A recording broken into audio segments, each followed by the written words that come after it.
Hi, I'm Richard Woodward, and this is Jillian.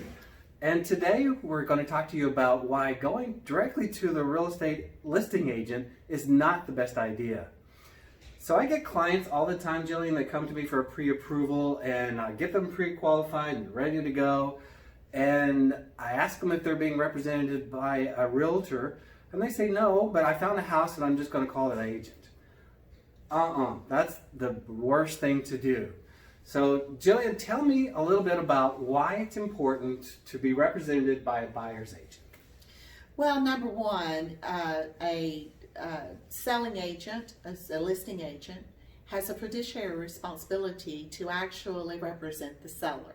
And to sell that home for the most they possibly can. That's exactly right. Yeah. While a buyer agent has a fiduciary responsibility to represent the buyer and to get the lowest price possible and to negotiate the repairs.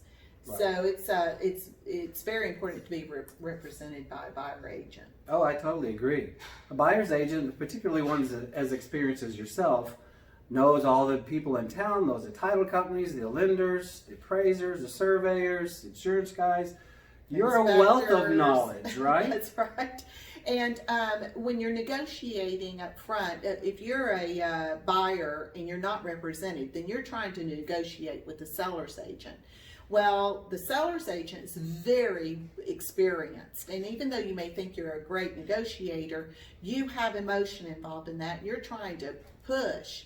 Well, if you push too far and you become a little irascible, or there's a myriad of ways that you could be, that selling agent is going to go, I don't want to deal with that person. So there's 10 contracts in line.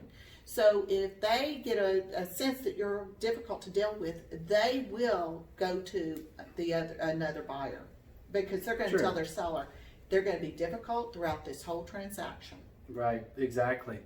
So you have the ability and you have all the information at your fingertips that you know what the comps are in the neighborhood. You can see the history of the property and things such as that. You can leverage that information to negotiate discounts if that's going to be available.